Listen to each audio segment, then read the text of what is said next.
नाज़रीन, नए प्रोग्राम सोजरे सां गॾु आऊं आहियां तव्हांजी मेज़बान शीरिन ख़ान। हिन प्रोग्राम में समाज में थींदड़ बुराइनि ऐं ख़ासि तौर ते औरतुनि सां थींदड़ ज़्यादतियुनि खे अवाम ऐं हुकूमती इदारनि ताईं पुॼाइण जी ज़िम्मेदारी असां खईं आहे। नाज़रीन, हिन प्रोग्राम में तज्ज़ियनि, रिपोर्टनि ऐं मुशाहिदनि सां गॾु मुख़्तलिफ़ जेके लाॻापियल धुरियूं आहिनि उन्हनि सां ॻाल्हि ॿोल शामिलु हूंदी। अॼु असां ॻाल्हि ॿोल कंदासीं ताज़ो कराची में पेश ईंदड़ चइनि तेज़ाब जे वाक़िअनि ते, जिन में 4 ख़ूबसूरत औरतुनि ते तेज़ाब हारे उन्हनि जी ज़िंदगी तबाह कई वई आहे। नाज़रीन, असां सां गॾु आहिनि अॼु deputy speaker Sindh assembly Shaila Raza Sahiba, SSB investigation south Faizullah Korejo Sahab, Aurat foundation मां रुबीना बिरोही साहिबा। ऐं भलीकार चवां थी पंहिंजे महिमाननि खे ऐं महिमाननि सां गुफ़्तगू जो सिलसिलो शुरू करण खां पहिरीं अचो त नाज़रीन तेज़ाब ते हिकु रिपोर्ट ॾिसूं। 2011 में पास थियल तेज़ाब ख़िलाफ़ क़ानून हिकु सुठी पेशरफ़्त हूंदे बि औरतुनि मथां तेज़ाब उछलाइण वारनि वाक़िअनि खे रोके न सघियो आहे। बल्कि ईअं चवणु ग़लति न हूंदो त क़ानून बावजूदि इन में घटिताई न आई ऐं तेज़ाब उछलाइण जा केस वधंदा विया। पाकिस्तान में हर साल लॻभॻि 150 केसिस औरतुनि मथां तेज़ाब उछलाइण जा रिपोर्ट थियनि था। बलोचिस्तान, साउथ पंजाब ऐं सिंध में लॻभॻि साल में 50 केस रिपोर्ट थियनि था। औरतुनि मथां तेज़ाब उछलाइण जा बुनियादी कारण शादी खां इनकार, दोस्ती रखण खां इनकार ऐं किथे किथे को ख़ानदानी तकरार भी रिपोर्ट कयो वियो आहे। वजह क्या थी तेज़ाब फेंकने की? मंगनी तोड़ी थी हम लोगों ने, इसलिए उसने तेज़ाब फेंक दिया। माली मदद तो कुछ नहीं हुई, लेकिन इलाज करने का बस कायब रहा भुट्टो ने कि हम इलाज करवाएंगे इसका। मैं ये चाहती हूँ कि इसका सर्जरी बाहर मुल्क में हो ताकि इसका फेस जहाँ तक दुनिया में उठ बैठ सके, इसका फेस इतना सही हो जाए, क्योंकि उसका पूरा फेस ख़राब हो चुका है, उसकी आइज़ का मसला हो चुका है, वो बोल नहीं सकती सही तरह। बस मैं यही बोलती हूँ कि उसकी फेस सही हो जाए, इतना कि वो दुनिया में बैठ सके, उठ सके। और आप क्या मुतालबा करना चाहती हैं गवर्नमेंट से? मैं यही मुतालबा करना चाहती हूँ कि गवर्नमेंट को चाहिए कि ऐसी लड़कियाँ जिनके ऊपर तेज़ाब गिरता है उनको गवर्नमेंट जॉब दी जाए, उनके लिए ऐसा कोई हल दिया जाए कि वो अपना ज़िंदगी गुजार सके सुकून से। क्योंकि अब तो ज़िंदगी भर इस तरह ही रहेंगी, इस तरह उनका फेस दुनिया में तो कोई भी नहीं उनको अपने पास बैठा सकेगा, उठा सकेगा। लेकिन हमारी यही ख्वाहिश है कि उसको गवर्नमेंट जॉब दी जाए, उनकी माली मदद की जाए ताकि उनकी मुश्किलें हल हों। मेरा ज़ाती मुतालबा तो यही है कि उसको तेज़ाब के बदले तेज़ाब ही फेंका जाए, ताकि उसको पता चले कि ये इज़्ज़त क्या होती है। सारी ज़िंदगी जो इज़्ज़त मिलेगी ना वो मेरी बहन बर्दाश्त करेगी। मैं चाहती हूँ उसके तेज़ाब ही फेंका जाए। मेरा यही मुतालबा ज़ाती और मेरे घर वालों का ये ज़ाती मुतालबा तो यही है। लेकिन हम लोग जो गवर्नमेंट भी चाहते हैं वो यही सज़ाए मौत दी जाए इसको। छोकिरे जी गिरफ़्तार थियण खां पोइ हाणे छा तव्हांखे को थ्रेट या का धमकी वग़ैरह ॾिनी वई आहे? बस ये कि माण्हू स्कूटर मथां अचनि था, ॾिसनि था कि घर में आहिनि कोन्हनि, इहो असांजे पुठियां मतिलबु हर तरफ़ असांजी गाॾी जे पुठियां माण्हू लॻाए पिया आहिनि। हिकिड़ी गुमनाम गाॾी आहे जेकी नंबर प्लेट बि कोन आहे, असांजे पुठियां लॻी थी वञे। न सम्झ में अचे थो इहा गाॾी कंहिंजी आहे कंहिंजी न आहे। असां हिकिड़ो ॿियो दफ़ा पुलिस वारनि खे बि चयो आहे, लेकिन उहा का कार्रवाई नथा कनि या સુધી असां पर अचे मतिलबु कोन थो कि ॾिसे थो कि मसइलो छा आहे छा न आहे। अच्छा, तेज़ाब उछलाइण खां पहिरीं बि छा का धमकी छोकिरे ॾिनी हुई या कंहिं ॿिए जॾहिं तव्हां मङणी टोड़ी हुई? हा, असांखे धमकी मूंखे त ख़बर न हुई, मुंहिंजी छोकिरी खे धमकी ॾिनल हुई कि अगरि तो मूंसीं मंगाणो दुबारा न कयो त मां तुंहिंजे पीउ खे मारींदुसि, न त तुंहिंजे भाउ खे नंढे खे मारींदुसि। ये धमकी ॾिनो वेंदो उनखे। चीफ जस्टिस साहब का भी असांजो होता है कि वो भी असांजो केस ॾिसनि और असांखे मतिलबु बसि इंसाफ़ मिले, असांखे इंसाफ़ ॾियनि बसि। कानून मूजिबि तेज़ाब उछलाईंदड़ खे उमिरि क़ैद ऐं घटि में घटि 14 साल सज़ा ऐं 10 लाख जुर्मानो पिणु अदा करणो आहे। पर बदकिस्मतीअ सां कानून ते अमल न थियण ऐं खुलेआम तेज़ाब जे विकिरे सां इहे केसिस ॾींहों ॾींहुं वधी रहिया आहिनि। मां घर में न हुयसि, नंढड़ा 3 ॿार हुया, ज़की आई, मां सब्ज़ी वठणु वई हुयसि। उन खां पोइ मां तक़रीबन 10-15-20 मिंटनि खां पोइ सब्ज़ी वठी घर वापसी आहे त पूरो घर हुन त पुलिस सां भरियल हो ऐं मोहल्ले वारनि सां भरियल हो। ऐं नंढड़ी त पूरी सड़ी वई, कपिड़ा हुनजा पूरा, हुनजा बिस्तरा हेॾे होॾे जेको थींदो आहे सभु कुझु सड़ी वियो। कीअं इहो कयो, इन जी वजह छा हुई? औरतूं हुयूं ऐं उन्हनि मूंखां रिश्तो घुरियो, उन्हनि खे मूं रिश्ते जी मना कई। रमज़ान जी 10-9 तारीख़ ज़किया अञा पोज़ीशन सही न आहे।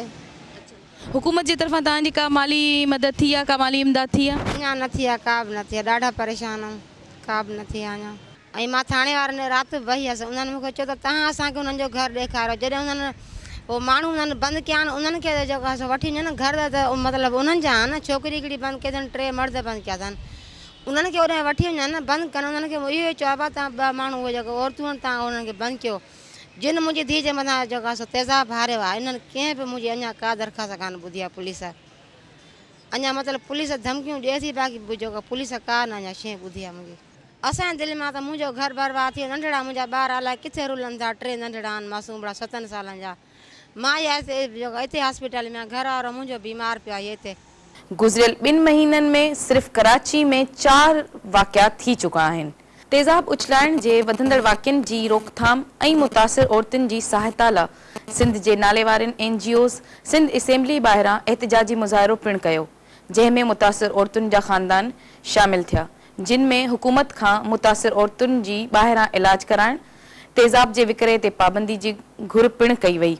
एहतिजाज दौरान सिंध असेंबली जे केतिरनि ई मेंबर्स ऐं डिप्टी स्पीकर शैला रज़ा एहतिजाज कंदड़नि खे इंसाफ़ थियण जो यकीन ॾियारियो।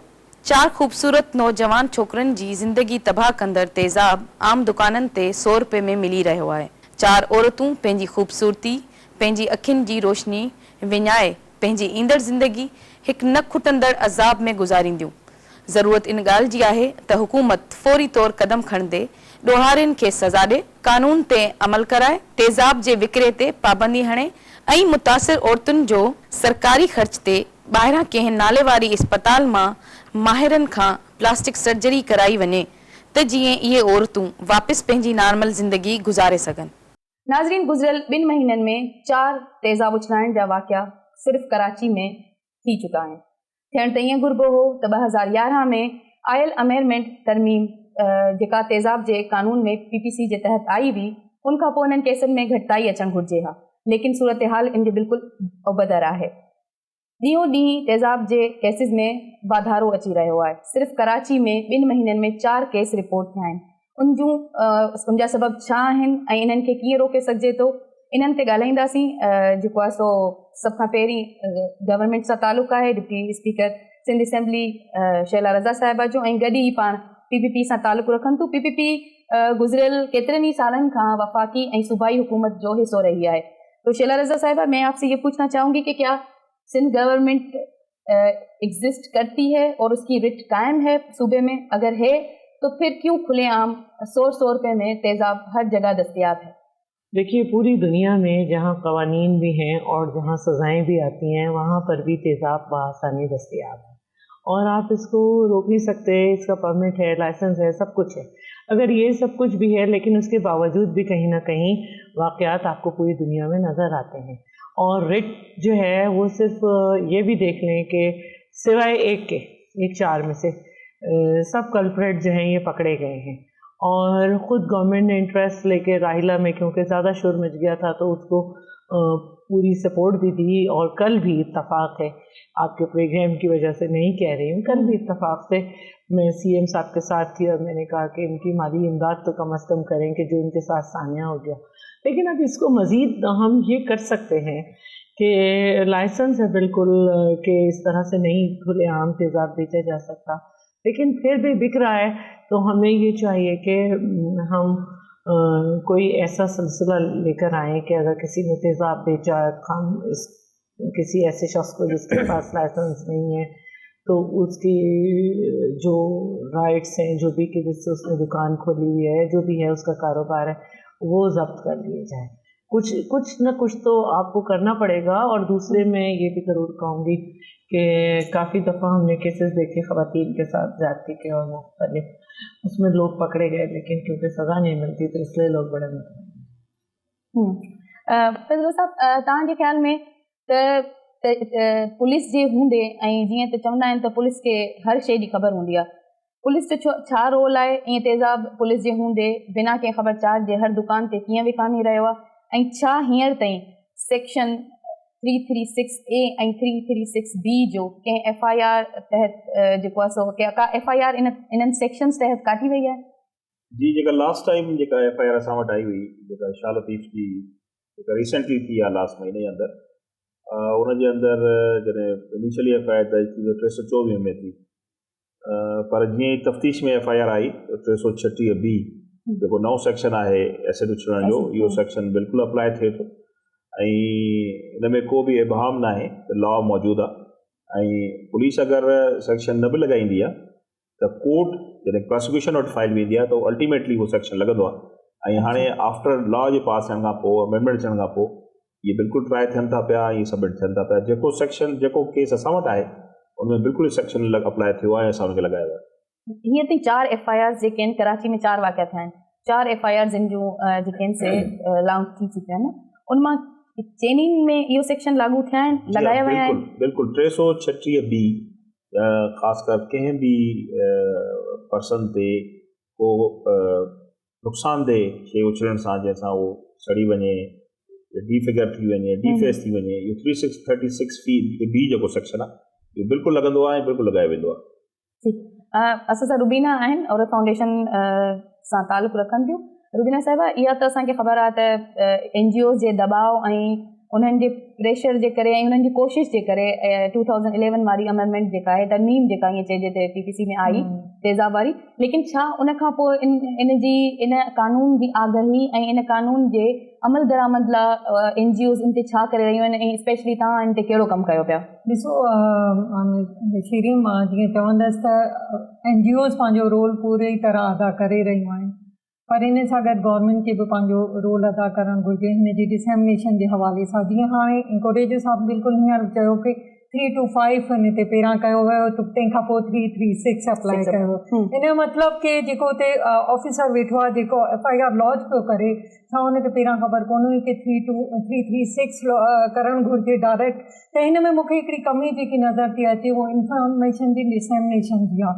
या जॾहिं को लॉ अचे थो त गवर्नमेंट जो इहो फ़र्ज़ु थिए थो कि उन जे तशहीर जे लाइ मुमकिन कोशिशि करे उहे जेके ऑफिसर्स वेठा आहिनि उन्हनि जी पुलिस ट्रेनिंग्स थिए, पुलिस शेड्यूल्स जेके मैनुअल्स ठहनि था उन्हनि में उन्हनि लॉस खे इम्प्लीमेंट कयो वञे, ताकी जॾहिं को नयो कानून अची थो वञे, लेजिस्लेटर उनमें कमु था कनि, जेके सिविल सोसाइटी जा नुमाइंदा आहिनि उहे एॾो पंहिंजो रोल अदा करे हिकिड़ो लॉ त खणी था अचनि, पर हुनजी इम्प्लीमेंटेशन उन वक़्त ताईं नथी थी सघे जॾहिं ताईं उन जी ॼाण तव्हां सभिनी ताईं पहुचाईंदा कोन। पोइ FIR जे मूं ते जे पे तेज़ाब कहिड़े के उछलाए वञे त मूंखे जॾहिं ख़बर ई कोन्हे त हिन ते कहिड़ो कानून या कहिड़ो सेक्शन लॻंदो, मां त पुलिस जी रहमो करम कयां, मां थाणे में वेंदसि, उहो जेकी बि FIR हणंदा मां उन ते चुप करे वेही रहंदसि, छो कि मूंखे उहा ॼाण कोन्हे। त ॼाण जो हुजणु तमामु ज़रूरी आहे, चाहे हू स्टेक होल्डर आहे, चाहे हू गवर्नमेंट आहे, चाहे हू पुलिस ऑफिसर आहे, त सभिनी खां पहिरां त इहो रोल हुजणु घुरिजे कि इहा ॼाण सभिनी ताईं पहुचाई वञे। जेसि ताईं इहा ॼाण कोन पहुचाई वेंदी त हिन लॉ जो इम्प्लीमेंटेशन थी नथो सघे।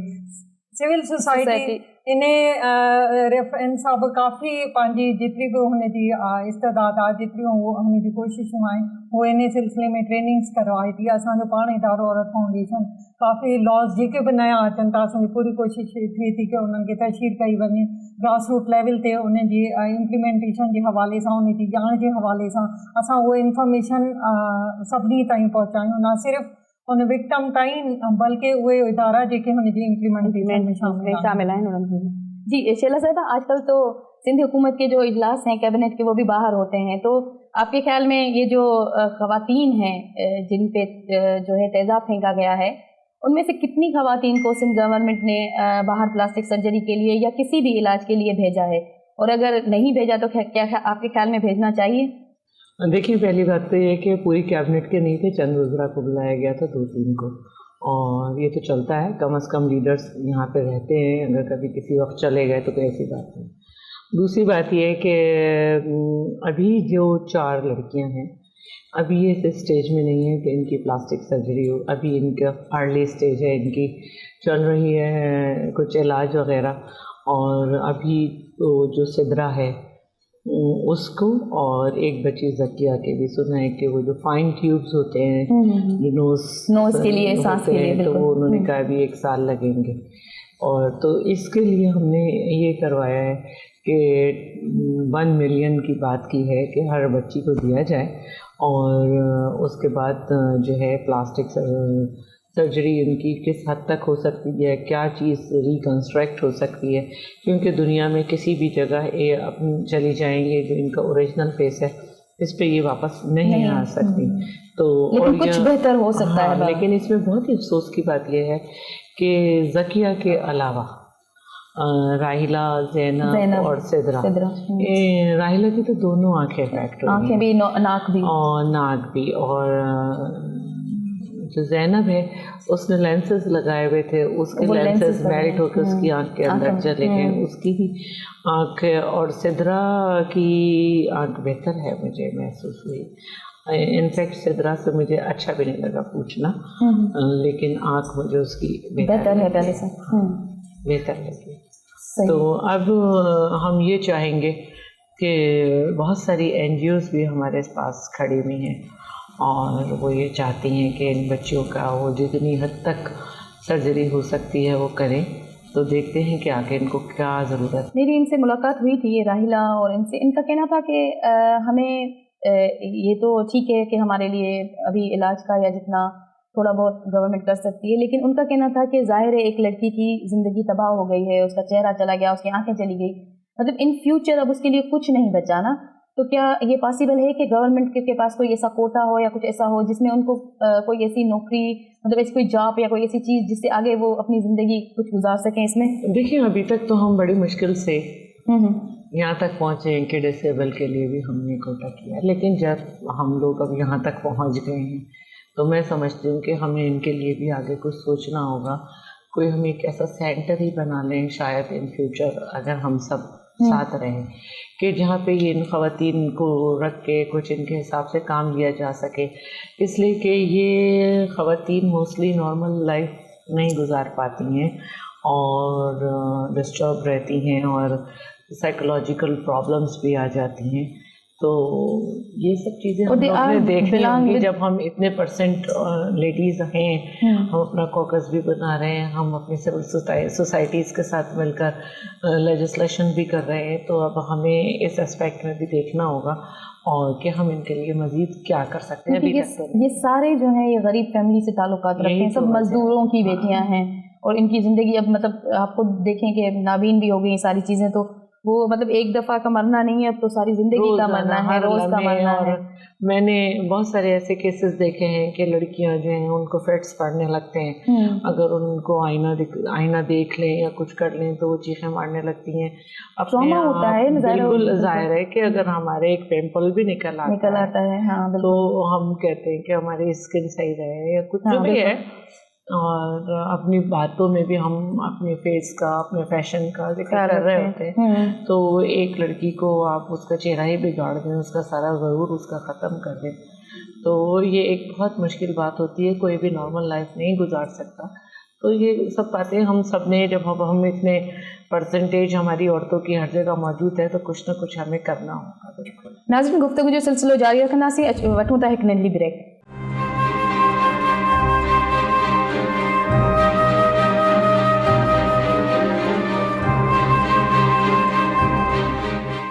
वेलकम बैक नाज़रीन।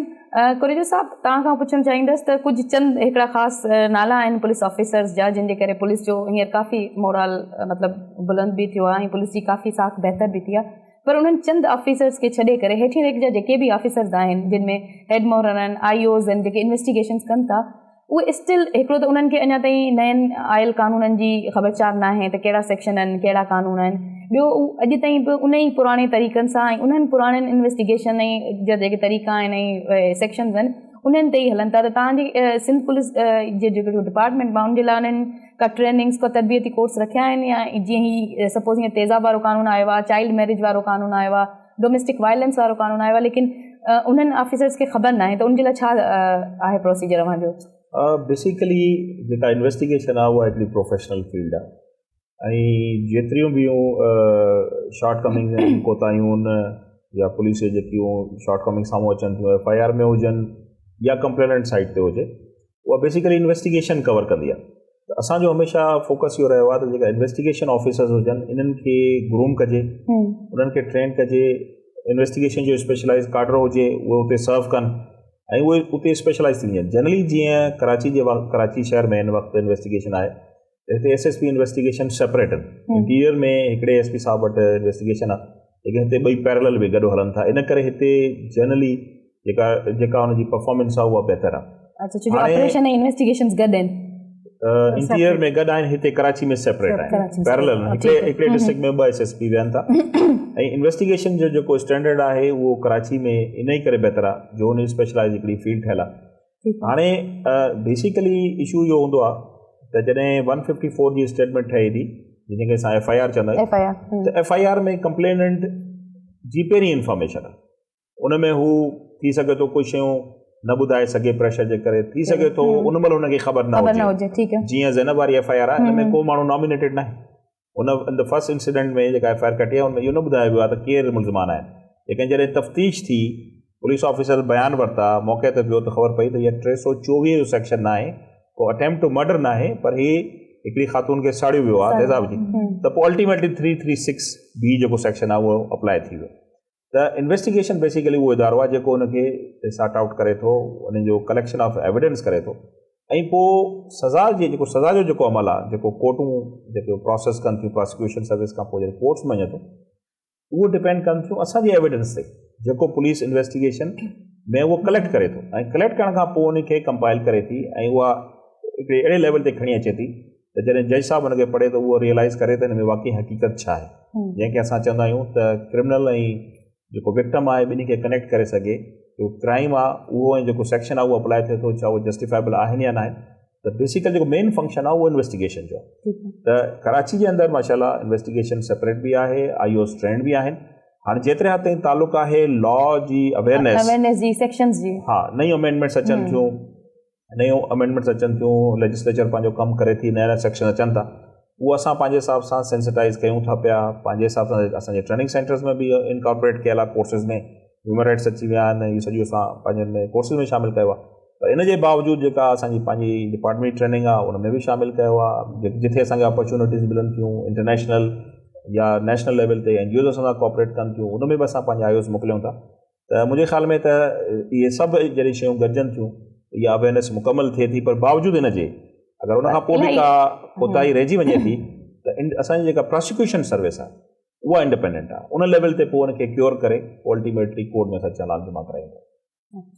हालांकि हुअण त ईअं घुरिजे त मतिलबु इन्हनि जूं ट्रेनिंग्स वक़्तनि फ़वक़्तनि थींदियूं रहनि, लेकिन हींअर रिसेंट वीक जी ट्रेनिंग हुई, उनमें जॾहिं पुलिस ऑफिसर्स खां पुछियो वियो त उन्हनि खे चाइल्ड मैरिज जी ख़बर आहे त कंहिंखे मतिलबु ख़बर न हुई त चाइल्ड मैरिज आयो आहे, सवाइ हिकु पुलिस ऑफिसर जे, उनमें 25 डिफरेंट ज़ोन्स जा पुलिस वारा हुआ, IOs बि हुआ, SHOs बि हुआ, लेकिन सिर्फ़ु हिक खे ख़बर हुई त चाइल्ड मैरिज आयो आहे, ऐं उनखे बि डोमेस्टिक वायलेंस जी ख़बर न हुई, ऐं ॿियनि खे त न चाइल्ड मैरिज जी ख़बर ई न डोमेस्टिक वायलेंस जी ख़बर। असल में बेसिकली बात तव्हांखे थोरो हिनखे सेंसिटाइज़ थियण जी ज़रूरत आहे त जेका क्राइम असां वटि आहिनि उन में मुख़्तलिफ़ कुझु सेंसिटिव क्राइम्स आहिनि। फॉर एग्ज़ाम्पल असांजी पुलिस जेका जीअं मर्डर जा केसिस आहिनि उन में स्पेशलाइज़ेशन करे थी, मर्डर खे तमामु डेप्थ में ॾिसे थी, पोइ एंटी टेररिज़म एक्ट जा केसिस जिन ते हंधि वधीक फोकस आहे उन ते वधीक करे थी, कुझु फील्ड्स अहिड़ियूं आहिनि जेकी पुलिस में स्पेशलाइज़ेशन करे वई आहे, औरतुनि जे हवाले सां औरतुनि जे हवाले सां सेंसिटाइज़ न आहिनि, या उहो मतिलबु माइनर आहिनि। मां त गुज़ारिश कयां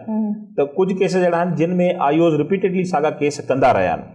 हाणे जेकियूं ह्यूमन राइट्स जा केसिस आहिनि उन जो अनफॉर्चुनेटली इहो सिस्टम आहे त असांजी जेका पुलिस आहे उहा उनखे रूटीन में वठे थी, पर जॾहिं उहो जीअं हाणे मैडम चयो त जॾहिं सेंसिटाइज़ेशन थी वेंदी ऐं इहे सेक्शन्स ऑफ लॉ अची विया आहिनि अप्लाई करणु शुरू कंदासीं, जीअं हाणे तव्हां ज़ैनब जो किताब मिसाल तव्हांखे ॾिनो FIR त थी, हुन में 336B कोन्हे लॻल, लेकिन जीअं इन्वेस्टिगेशन में आयो उहो सेक्शन अप्लाई थी वियो, कंप्लेनेंट ज़ैनब पंहिंजी FIR में कोन थी लिखाए त मुंहिंजे मथां तेज़ाब कंहिं उछलियो आहे because of certain social pressure, लेकिन इन्वेस्टिगेशन साबित करे थी त कंहिं कयो आहे ऐं छो कयो। इन्वेस्टिगेशन न सिर्फ़ु हुनखे नॉमिनेट करे थी बल्कि उहो सेक्शन बि लॻाए थी, इहो स्पेशलाइज़ फील्ड आहे, उनमें अगरि असां हिनखे कंपार्टमेंट ठाहे वठंदासीं ऐं IOs खे स्पेसिफिकली टास्क ॾेई हुनखे कराईंदासीं त उहे शयूं पोइ वधीक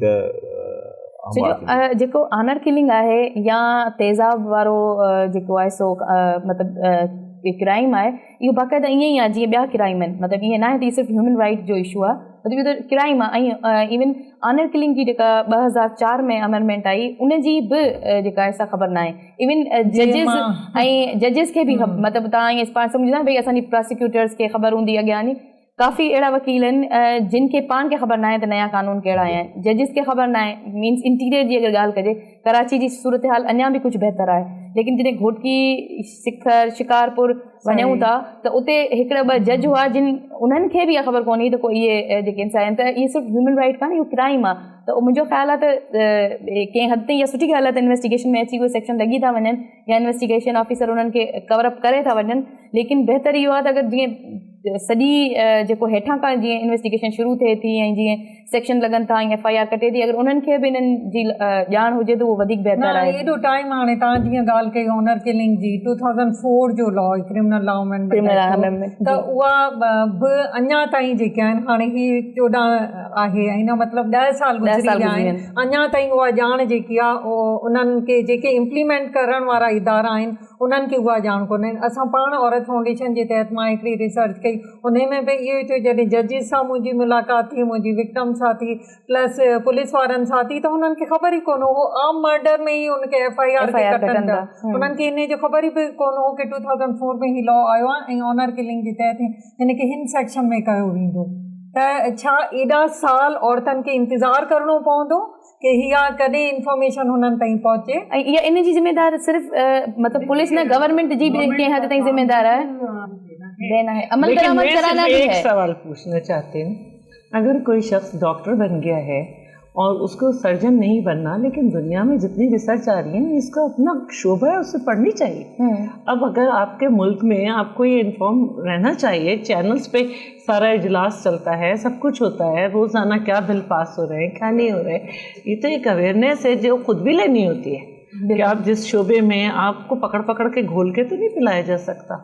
अब तो शैला साहबा की इस बात को कंप्लीट करते हुए मैं ये कहूँगी, मां इहो चवणु चाहींदसि कि जॾहिं लॉ ठहे थो, जॾहिं असम्बली में ही बिल ड्राफ्ट थींदो आहे, त हुन में हिकिड़ो सेक्शन इन जो बि विझणु घुरिजे कि सभिनी खां पहिरां हिन जी अवेयरनेस, हमने जब अवेयरनेस जो है उसके लिए भी बात करते हैं हम लोग कि हाँ भाई अवेयरनेस देनी चाहिए और प्रोग्राम भी रखते हैं, तो एक दिन ये भी प्रोग्राम हो गया कि जी हम अपने लॉज का और इनका जो है कितनी एडवर्टाइजमेंट कर रहे हैं, तो एक दिन हमारे ये भी प्रोग्राम हो गया। लेकिन ये बात है कि देखें, इसे मतलब असेंबली में बैठ के हाथ उठा देना, कानून पास करना वो शायद आसान है, इसलिए गवर्नमेंट कर लेती है, लेकिन उस पर अमल कराने के लिए विल चाहिए होती है, उसके पे अमल कराने के लिए मतलब आपके एफर्ट्स चाहिए होते हैं, उसमें ऐसे लगता करना है पड़ता है। लेकिन बेसिक काम जो है वो लेजिस्लेशन है, इसीलिए डिवाइड किया गया है कि अगर पुलिस जो है, जो कि सेक्शन है गवर्नमेंट का, उसका काम है पकड़ना और अदालत का काम है और पुलिस का काम है उस पर सही FIR के सेक्शंस लगाना।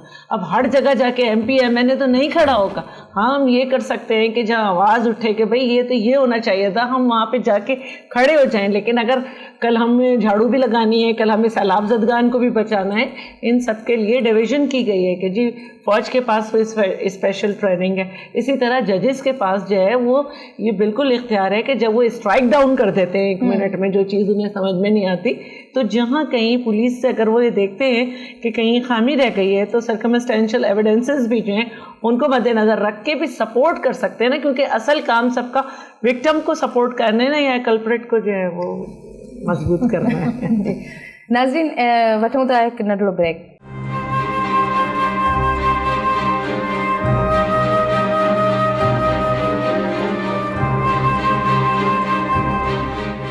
वेलकम बैक नाज़रीन, गुफ्तगू जो सिलसिलो शुरू कयूं था चिला रज़ा साहिबा। चिला रज़ा साहिबा, जैसे हम अभी बात कर रहे थे कि अमल दरामद एक मतलब जैसे आपने कहा कि कुछ अपनी भी विल होनी चाहिए, इन्फॉर्मेशन खुद भी लेनी चाहिए।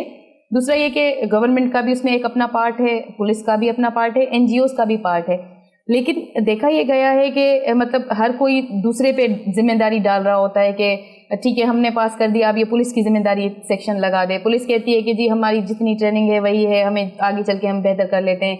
NGOs का काम है कि ट्रेनिंग दे, वो उनका कहना है कि जितने हमारे लिमिटेड रिसोर्सेज हैं हम ट्रेनिंग देते हैं, लेकिन उसके बावजूद क्राइम वहीं का वहीं है। और अगेंस्ट विमेन अगर देखा जाए कि रिसेंट हम यहाँ पे मिसाल दे सकते हैं कि अभी 2 चाइल्ड मैरिज के जो है केस हुए हैं और वो FIR उनकी चाइल्ड मैरिज के हवाले से ही कटी है, लेकिन उन केसेस का आप देखें कि आगे चल के क्या हुआ, क्योंकि शायद जुडिशरी को खुद नहीं पता है कि अगर कानून आ गया है, अगर आ गया है तो उनको इम्प्लीमेंट किस तरह करना है। मैं आपको मिसाल अंजलि केस था, उसमें 14.5 साल की भी वो बच्ची नहीं थी, उसको फ्री विल दे दी। तो हैदराबाद में मैं थी, तो मुझे वहाँ पे एक प्रोग्राम में मौका मिल गया, तो मैंने उस पर स्ट्रांगली वॉइस रेस की। तो वो वॉइस रेस करने में लोग मेरा साथ देने के बजाय वहाँ पे जो हमारे जर्नलिस्ट भाई थे वो मेरे पीछे पड़ गए, कभी मुझसे कुछ कह रहे हैं कि आपने तौहीन अदालत कर दी, कभी कुछ कर दी। लेकिन थैंक्स टू मिस्टर मकबूल बाकर के उस वक्त वो सिंध हाई कोर्ट के चीफ जस्टिस थे, उन्होंने रातों रात जो है वो सोमोटो लिया, बेंच दोबारा बैठी और उसको जो एक फ्री विल दी गई थी कि वो जा सकती है उस लड़के के साथ, अपनी मर्जी कर सकती है, वो वापस ली गई और उसको दोबारा जो है वो दिया गया कि 18 साल तक, अब जब तक ये नहीं हो जाएगी ये इसी दारुल अमान में रहेगी और फिर अपने विल। तो अब एक मिसाल तो कायम हो गई ना, उसको डॉन अखबार ने इतना बड़ा बड़ा लिख दिया, लेकिन अफसोस की बात यह है कि यहाँ पे अगर हमें असेंबली में छींक आ जाए तो वो खबर अखबार में लग जाती है, लेकिन इसके अलावा किसी अखबार ने नहीं लिखी। और वैसे NGOs भी उस पर हमारा हर जगह साथ देती हैं, लेकिन इसको सेलिब्रेट करना चाहिए था। ये एक बहुत बड़ी बात थी कि हमने एक कानून बनाया और फिर उसको समझा नहीं गया, और जब हमने शोर मचाया तो वो कानून अडॉप्ट कर लिया गया, तो ये एक बड़ी बात थी। ये इस हवाले से तो ये बेहतर है कि वो फैसला वापस लिया गया कि अपने शोहर के साथ जाए, लेकिन उसमें होना अकॉर्डिंग टू लॉ तो ये चाहिए था ना कि वो नहीं जाए, वापस हो गया और वापस हो गया, वो दारुल अमान आ गई ना। हाँ, लेकिन अब ये है कि दारुल अमान में रहेगी तब तक जब तक उसकी एज वो 18 ईयर लेकिन इसमें हमें जो इंतजार है वो ये है कि ये सिर्फ लॉ ये नहीं है कि 18 इयर्स तक उसे रोक लें, लॉ ये है कि जो उसका निकाह साबित किया गया है तो उसमें जो जो निकाह के सहूलतकार हैं, जो जो लोग शरीक हैं, उनके लिए सजाएं भी आनी चाहिए ना। हम बार बार जो एक बात कह रहे हैं वो ये है। अब जैसे मैं बहुत सारी जगह हम नेग्लिजेंस कह सकते हैं, लेकिन एक ही बात हम सब जगह नहीं कर सकते। मसलन राहिला वाले केस में 780A भी लगी हुई है कि दहशत फैलाई है, और इसके अलावा अटेम्प्ट टू मर्डर भी लगा है, और एसिड थ्रोइंग का जो भी वो है, तो ये इसमें कोई प्रेशर नहीं था पुलिस पे। सेम जो है वो सिद्रा के साथ भी हुआ है, जबकि सिद्रा के साथ तो एक हम ये कह सकते हैं कि राहिला के केस को तो उसके घर के जो मर्द थे वो खड़े हो गए, बहुत अच्छी तरह उठाया, लेकिन सिद्रा के साथ तो कोई केस उठाने वाला नहीं था, किसी को पता ही नहीं चला। आप लोग जो हैं वो इतने एक्टिव हैं, ये रुबीना वाले औरत फाउंडेशन के, इनको भी एक हफ्ते बाद पता चला, तो उसमें भी हमने देखा कि ना सिर्फ पुलिस ने पकड़ लिया बल्कि उस पे भी इसी तरह जो है वो दफात लगी हैं। तो जो अच्छे हैं उनको करना चाहिए, लेकिन जकिया वाले केस में मुझे बड़ा प्रेशराइज करना पड़ा पुलिस को, और अभी तक जबकि उस मोहल्ले में वो रहते हैं उन्होंने पकड़ा नहीं पकड़ा है। हाँ, उनकी मदद का कहना था कि कोरेजो साहब, अब हींअर ताईं जेके केस आया आहिनि उनमें कुछ अंदाज़ो आहे तव्हांखे त केतिरनि तेज़ाब जे केसनि में इहे जेके दिफ़ाऊं आहिनि, इहे सेक्शन्स जेके आहिनि 336 ऐं 336B लॻी चुकियूं आहिनि? जेके रिसेंटली 4 केसिस अॼु जेका असां स्टडी कया आहिनि, डिस्कस कया आहिनि, सभिनी में लॻल आहे 336B बिल्कुलु लॻल आहे।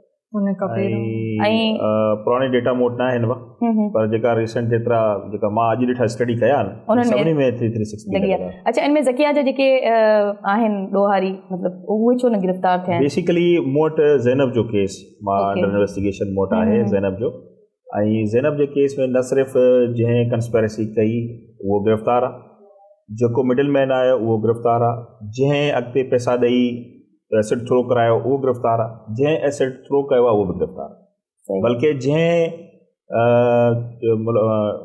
शॉप ओनर जंहिं तेज़ाब प्रोवाइड कयो उनखे बि पुलिस वठी आई आहे ऐं उनखे बि इंट्रोगेट करे थी, छा हिन जी का कनाइमेंट सदा आहे। मूंखे इहो ई पुछणो हो शैला साहिबा खां बि, अवां खां बि, त तेज़ाब ते पाबंदी आहे, ठीकु आहे, त गवर्नमेंट जी बि ज़िम्मेदारी आहे त उनजो जेको ईअं खुलेआम विकिरो आहे उन ते जेको आहे सो स्टैंड वठनि। ऐं पुलिस हीअं ताईं कुझु माण्हू ही त हिन जे ज़ैनब वारे केस में त चलो तव्हां वटि ज़ैनब जो केस आयो, तव्हां उनखे गिरफ़्तार कयो आहे, पर छा इन खां अलावा आम तौर ते का अहिड़ी मुहिम, का अहिड़ी शइ आहे जो जेकी 100 रुपए में दुकान ते तेज़ाब मिली रहिया आहिनि, उनमें पुलिस केतिरा हीअं ताईं माण्हू गिरफ़्तार कया आहिनि?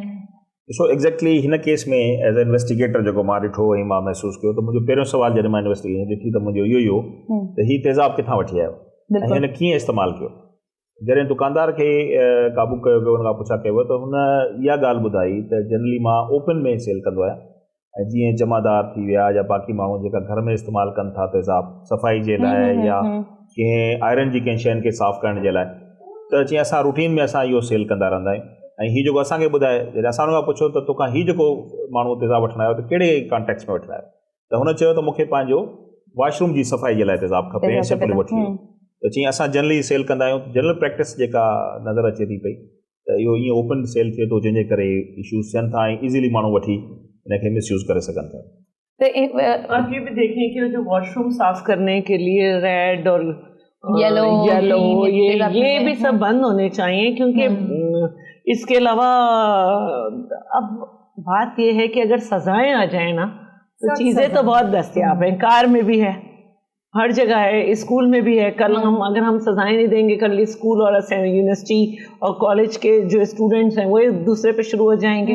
تو بات یہ ہے کہ اگر سزائیں آ جائیں، نشان عبرت بنا دیا جائے ایک دو کو، تو کیسے کمی نہیں آئے گی. ہمارے ہاں جو ہے نا لوگوں کو یہ اطمینان ظاہر ہے کہ پولیس نے اپنا کام کر دکھایا کہ انہیں پکڑ لیا، ہم ساتھ کھڑے ہو گئے کہ یہ کہیں سے وہ نہ ہو. آگے ہم ججز کریں جوڈیشری، اور جوڈیشری کا جو ہے آپ کے خیال میں یہ ڈیپینڈ کرتا ہے